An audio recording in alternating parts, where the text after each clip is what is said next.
Hello students, welcome to from the basics YouTube channel. ये हमारा 5th video हो रहा है काइनेटिक थ्योरी ऑफ गैस का। मैं हूं अरूप और आप लोग देख रहे हैं काइनेटिक थ्योरी ऑफ गैस के रिलेटेड 5th वीडियो, जहां पे हम value of CP and CV आज डिस्कस करेंगे। बहुत ही इंटरेस्टिंग है ये portion and one of the easiest part बोल सकते हो इस चैप्टर का, जो कि सबको समझ आ जाता है, बहुत आसान तरीके से समझ जाता है। ठीक है, तो यहाँ पे हम थोड़ा सा फर्स्ट लॉ ऑफ थर्मोडाइनमिक्स को भी रिकॉल करेंगे, क्योंकि नहीं तो नहीं मिलेगा। ठीक है, और कुछ कुछ प्रीवियस रिलेशंस को भी याद करने की कोशिश करेंगे इसमें। देखो, ज़्यादा कुछ बात ना करके हम डायरेक्टली स्टार्ट करते हैं। देखो, कोई भी अगर एक गैस है जिसका मान लो गैस मॉलिक्यूल है जिसका डिग्री ऑफ फ्रीडम एफ है, तो उस एफ डिग्री ऑफ फ्रीडम के लिए हमारा जो टोटल एनर्जी होता है, टोटल इंटरनल एनर्जी होता है, वो F by two into R T होता है। Right, F by two into K B T होता है, के बी टी होता है। Right, K B T for a single molecule की बात कर रहा हूँ मैं। अगर मान लो तुम एक मोल का ले रहे हो, ठीक है, एक मोल गैस ले रहे हो, उसमें एक मोल गैस में कितना नंबर ऑफ एटॉम्स हैं sir? Avogadro number of atoms हैं। तो इसका टोटल एनर्जी अब जब आएगा, जो आएगा, तो बेसिकली एन के साथ मल्टीप्लाई हो जाएगा, क्योंकि एक एटॉम पे अगर इतना है तो एन पे कितना होगा, दिस इंटू यू। तो कितना हो जाएगा, F by two into N A into K B into T हो जाएगा। अभी N A into K B को हम क्या बोलते हैं सर? आर बोलते हैं, तो F by two into R into T बोलते हैं।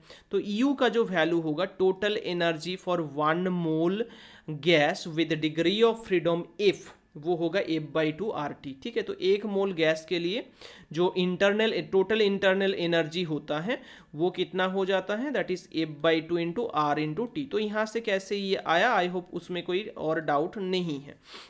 ठीक है, अभी मैं इस पार्ट को इरेज कर रहा हूँ, आई होप नोट कर लिए हो तुम लोग। देखो, इसमें हम इसको अगर टाइम के रिस्पेक्ट में डिफरेंशिएट करें तो क्या आएगा? मान लो इसको टाइम के रिस्पेक्ट पे टेम्परेचर के रिस्पेक्ट पे डिफरेंशिएट कर रहे हैं, तो डी यू डी टी का वैल्यू कितना होगा? F by two into R आ जाएगा, क्योंकि ये कांस्टेंट टर्म बाहर आएगा, और टी का डिफरेंशिएशन तो 1 होगा, टेम्परेचर का डिफरेंशिएशन। अभी ये जो डी यू डी टी है, जैसे हम अभी थोड़ा सा उसको रिकॉल करेंगे फर्स्ट लॉ ऑफ थर्मोडाइनमिक्स को, जहाँ पे हम पढ़े थे D Q equals to D U plus P D V. Right, ये एक फॉर्म था फर्स्ट लॉ ऑफ थर्मोडाइनमिक्स का। तो यहाँ से एक चीज़ हम पढ़े थे कि D Q by D T is equals to D U by D T and plus P D V by D T. Right, ये भी करे थे टेम्परेचर को डिवाइड कर इससे। अब मान लो वॉल्यूम को अगर हम कांस्टेंट कर देते हैं, वॉल्यूम को क्या करते हैं, कांस्टेंट अगर करते हैं, तो ये टर्म जीरो हो जाएगा सिंपली।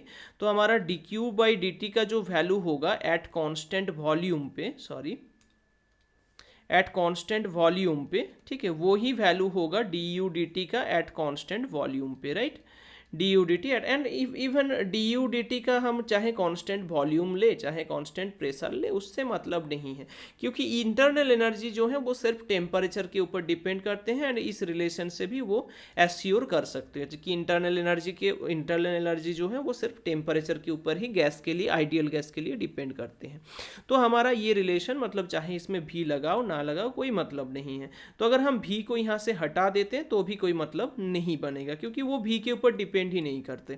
तो इसका जो वैल्यू आ रहा है वो D Q D T at constant volume मिल रहा है। वो कितना? That is F by two into R. अब हम एक मोल गैस लिए हैं, मतलब नॉर्मली 1 बाई म्यू होता था, बट म्यू का वैल्यू तो 1 हो जाएगा ना। तो म्यू का वैल्यू 1 है, तो इस चीज़ को ही हम क्या बोल सकते हैं? सी भी बोल सकते हैं। राइट, तो क्योंकि कांस्टेंट वॉल्यूम पे मोलर स्पेसिफिक हीट कैपेसिटी, देखो जब एक मोल ले रहे हो, चाहे तुम मोलर बोलो या स्पेसिफिक हीट कैपेसिटी बोलो, सेम ही है मैटर। ठीक है, सॉरी, हीट कैपेसिटी और molar specific heat capacity same ही है, क्योंकि एक मोल ले रहे हो, म्यू का वैल्यू तो 1 आ जाएगा ना। तो ये एफ बाई टू आर मिला, तो ये सी भी का वैल्यू है, कितना है? F by two into R. अभी सी पी का वैल्यू कितना आएगा? तो उसके लिए हम क्या करेंगे, हम एक चीज़ को कॉल करेंगे। ठीक है, कौन सा चीज़?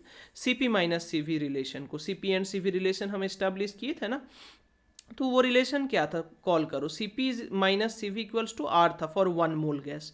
तो सी पी का वैल्यू क्या हो जाएगा? सी भी प्लस आर हो जाएगा सिंपली। अभी इसमें वैल्यू पुट करेंगे, ठीक है, इसमें वैल्यू पुट करेंगे, वैल्यू पुट कर दो, कितना सी भी का वैल्यू मिला है? F by two R. तो C P is equals to F/2 plus F/2R plus R, R को कॉमन करोगे यहाँ से तो F/2 प्लस 1 आ जाएगा, तो basically R into F plus 2/2 आ जाएगा, ठीक है। या फिर ऐसे ही छोड़ दो, मान लो ऐसे ही, ये सी पी है, ठीक है। सी पी जो वैल्यू मिला हम लोगों को ये मिला, एंड सी बी वैल्यू ये है। तो हम लोगों को क्या चाहिए, relationship between C P and C B दो है, एक तो C P minus C V equals to R है, दूसरा हम वो C P by C V जिसको हम गामा बोलते हैं तो वो भी मिल जाएगा। गामा इज इक्वल्स टू मतलब चाहे डाया एटॉमिक ट्राई एटॉमिक कितना भी एटॉमिक ले लो, उसके लिए एक जनरल रिलेशन यहाँ से इस रिलेशन से हम कंस्ट्रक्ट कर सकते हैं। तो गामा इक्वल्स टू बोल सकते हैं C P by C V, and C P का वैल्यू है आर इंटू F/2 प्लस 1, और यहाँ से सी वी का वैल्यू है सिंपली आर इंटू F/2, तो is equals to R R cancel out हो जाएगा, ये F/2 देखो F/2 प्लस 1 है, और ये नीचे से ऊपर जाएगा तो 2/f होके जाएगा, ठीक है। तो is equals to 1 plus 2/f। तो गामा का जो वैल्यू है मतलब C P by C V ratio है, ठीक है, C P by C V ratio वो बेसिकली ये मिला हम लोगों को, ठीक है, 1 प्लस 2/f, 1 प्लस 2/f, ठीक है। तो ये क्या है, गामा है। गामा मतलब क्या है, गामा मतलब is the ratio of molar specific heat capacities of two gas of a gas, ठीक है, ये है बेसिकली। तो इसका रिलेशन तुम लोग मतलब कैसे निकालते हैं तुम लोगों को पता चल गया है। अभी हम एक एक करके, जैसे मोनो डाया ट्राई, तो इसको याद नहीं रखना है, मैं ये नहीं बोल रहा हूँ कि इसको याद रखो हर टाइम पे, ठीक है, हर टाइम पे याद नहीं रखना है। हाँ, नीट जो जिसका नीट टारगेट है वो याद रख सकते हो, ठीक है। तो बेसिकली यहाँ पे मैं नोट डाउन करा देता हूँ, ये C P by C V था और उसका वैल्यू मिला था 1 प्लस 2/f, ठीक है। इसको यूज डायरेक्टली भी कर सकते हो, नहीं तो मान लो हम जैसे मोनो एटॉमिक के लिए कर रहे हैं, मोनो एटॉमिक टाइप का गैस, मोनो एटॉमिक, ठीक है, मोनो एटॉमिक गैस मॉलिक्यूल्स।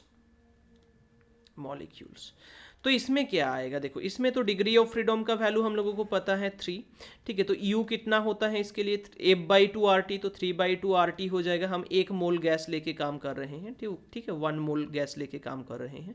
तो DU DT का वैल्यू कितना होगा, DU DT मतलब ही है हमारा DQ DT eight constant volume, right, हम इससे पहले दिखा दिए थे उसको। तो 3/2 इंटू R आ जाएगा। तो ये किसका वैल्यू है, ये CV का वैल्यू है। अभी CP का वैल्यू क्या आएगा, CV प्लस R आ जाएगा, मतलब 3/2R प्लस R हो जाएगा, तो 5/2R, ठीक है। ये कितना आसान है, देखो 5/2R, ये CP का वैल्यू है, ये CV का वैल्यू है, दोनों का रेशियो ले लो तो gamma equals to CP by CV, तो बेसिकली 5/2R और 3/2 मतलब 5/3 आ जाएगा। 5/3 का वैल्यू है 1.67 अप्रोक्स, 1.6666 करके चलता रहेगा, उसको रुक दी है 1.67, ठीक है। तो ये बेसिकली गामा का वैल्यू है for mono atomic gas. Similarly अगर मान लो हम डायाटॉमिक के लिए देख रहे हैं, किसके लिए, डायाटॉमिक, तो उसके लिए क्या होगा, तो उसके लिए डिग्री ऑफ फ्रीडम कितना होता है, डिग्री ऑफ फ्रीडम तो 5 होता है डायाटॉमिक के लिए, ठीक है ना। तो वो फॉर्मूला कौन सा था डिग्री ऑफ फ्रीडम का, याद करो फॉर्मूला क्या था।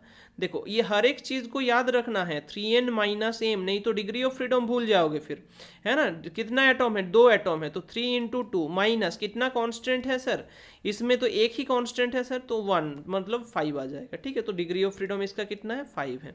अब यहाँ पे गामा निकालना है तो यू से स्टार्ट करना है। यू इक्वल्स टू फॉर्मूला क्या था, यू इक्वल्स टू क्या था, F/2 RT for 1 mole, right, for 1 मोल के लिए क्या था, U equals to F/2 RT। तो इसमें अगर मतलब सी भी निकालोगे, डेल्टा DU DT करोगे, फिर से वो करोगे, तो बेसिकली F/2 मतलब यहाँ पे 5/2 R आ जाएगा, राइट, 5/2 R आ जाएगा इसमें। ये सी भी है, CP कितना होगा, CV प्लस R करोगे मतलब 5/2 R के साथ R जोड़ दोगे तो कितना आएगा, 7/2 R आ जाएगा। अभी दोनों का रेशियो लोगे, गामा कितना आएगा, CP/CV हो जाएगा, दैट इज 7/5, 7/5 मतलब 1.4 आ जाएगा, ठीक है। तो इस तरीके से डायाटॉमिक का, तो तुम्हारा होमवर्क है ट्रायाटॉमिक का कर लेना ठीक है, कर सकते या कर दो, चलो कर देते हैं, क्योंकि तुम्हारा नहीं होगा तो फिर बाद में गाली दोगे मेरे को ही, है ना चलो ट्रायाटॉमिक को, तो ट्रायाटॉमिक का 2 केस है ना, इसलिए मैं कर रहा हूँ, ऐसा कुछ नहीं है, तुम लोग बहुत अच्छा हो। देखो ट्रायाटॉमिक गैस जो है, ट्रायाटॉमिक गैस मॉलिक्यूल के लिए होता क्या है, तो डिग्री ऑफ फ्रीडम देखना है। पहले हम लीनियर के लिए मान लो देखेंगे, लीनियर के लिए, फिर नॉन लीनियर के लिए, ठीक है, नॉन लीनियर के लिए। तो लीनियर पे कितना होता है, ट्राई एटॉमिक 3 है तो 3 इंटू 3 9 हुआ, कितना लीनियर पे 2 कांस्टेंट होता है तो 9 माइनस 2 7 हो जाएगा, तो एफ का वैल्यू इसमें 7 है। इसमें एफ का वैल्यू कितना है, ट्राई एटॉमिक पे 3 कांस्टेंट होता है, 3 बॉन्ड रहता है ना उसमें, तो इसमें 6 हो जाएगा, ठीक है, डिग्री ऑफ फ्रीडम 6 हो जाएगा। अभी कैलकुलेशन करो इसमें, तो कैलकुलेशन करेंगे तो यू का वैल्यू कितना होगा, 7/2 RT आ जाएगा, और इसमें यू का वैल्यू कितना होगा, 6/2 मतलब 3 RT हो जाएगा सिंपली। अभी इसमें से सी वी निकाल दो, सी वी मतलब डी यू डी टी, तो 3R हो जाएगा। सी पी कितना होगा, सी वी प्लस आर मतलब 4R हो जाएगा। तो गामा कितना मिलेगा, C P by C V, तो 4/3, 4/3 होता है 1.33। देखो मैं क्विकली कर रहा हूँ अभी, क्योंकि ऑलरेडी समझ चुके हो तुम लोग, है ना। और सी वी कितना मिलेगा, यहाँ से डी यू डी टी करके निकालना है, डी यू डी टी मतलब ही D Q D T at constant volume है, तो 7/2R मिल जाएगा। यहाँ से सी पी करोगे तो कितना आएगा, 9/2R मिल जाएगा, क्योंकि इसके साथ R जोड़ना था तो R ये हो जाएगा। अभी C P by C V ratio चाहिए सी वी, तो कितना मिलेगा, 9/7 मिलेगा अप्रोक्सीमेटली, देख लेना 1.2 समथिंग कुछ आएगा, 2.8 समथिंग कुछ आएगा, ठीक है। तो बस इस तरीके से करना है इसको, ठीक है। तो C P and C V relation तुम लोगों को पता चल गया, हर एक चीज़ के लिए, हर एक गैस के लिए गामा का वैल्यू तुरंत निकाल सकते हो। मान लो O2 बोला है, O2 मतलब क्या, डायटोमिक, बस डायटोमिक के लिए स्ट्रक्चर दिमाग में याद करो, डायटोमिक 2 एटम है, ऐसे बॉन्डिंग है, बीच में एक कांस्टेंट है, 3 into 2 minus 1, 3 into 2 minus 1 5, diatomic का F मिल गया, F/2 RT, तो F/2 R होता है सी वी का वैल्यू क्या है, सी वी का वैल्यू क्या है, इस F/2 R, ये फॉर्मूला है सी वी का। सी पी का फॉर्मूला क्या है, F/2 प्लस 1 इंटू आर। देखो डायरेक्टली मैं याद रखने के लिए इसलिए नहीं बोल रहा, क्योंकि कितना फॉर्मूला करोगे, अरे फॉर्मूला मतलब भर जाएगा, फिर पूरा कॉपी ही फॉर्मूला पे भर जाएगा, कुछ ना कुछ याद तो रखो। जैसे सी बी क्या है, D U D T, D U D T थी तो सी बी है, राइट। अब D Q D T at constant volume करोगे, वही सी बी है, उसका value D U D T होता है, तो वहाँ से डायरेक्टली कॉल करो। किस लिए फॉर्मूला रट रहे हो, कोई इशू नहीं है फॉर्मूला रटने का। देखो हाँ, फॉर्मूला जो वो रटोगे जिसको नीट टारगेट है, जिसका नीट टारगेट है या जेई टारगेट है, वो फॉर्मूला रटोगे, ठीक है। क्योंकि उस पर थोड़ा बहुत याद नहीं रखोगे तो मतलब पूरा चला जाएगा, ठीक है, पूरा टाइम ही वेस्ट हो जाएगा, उसमें तो टाइम ज़्यादा नहीं मिलेगा ना। अच्छा ठीक है, तो बस इतना ही हम लोगों को डिस्कशन करना था C P C V relation पे। आई होप कुछ डाउट नहीं है। जो पहला रिलेशन हम प्रूव किए थे ना, C P C V equals to gamma equals to 1+2/F, वो कभी कभी 2 मार्क्स का दे देते हैं, डायरेक्टली प्रूव करने के लिए देते हैं, the prove that gamma equals to 1+2/F। तो उसको थोड़ा सा देख लेना कि कैसे हम प्रूव किए, बहुत आसान है वैसे, ठीक है। सी पी को एफ के टर्म पे, सी वी को एफ के टर्म पे निकाल के बस उसको कर लेना है, रेशियो ले लेना है। आई होप कुछ डाउट नहीं है इस क्लास में, थोड़ा जल्दी बताया क्योंकि बहुत सिंपल था। अगर कुछ फिर भी डाउट हुआ होगा तो कमेंट सेक्शन पे कमेंट करना, और अगर इस चैनल पे नया हो तो चैनल को सब्सक्राइब करके बेल आइकन को प्रेस करना, ताकि इस टाइप का नया इन्फॉर्मेटिव एजुकेशन रिलेटेड वीडियो सबसे पहले तुम लोगों के पास पहुँच जाए, ठीक है। Okay, thank you for watching this video.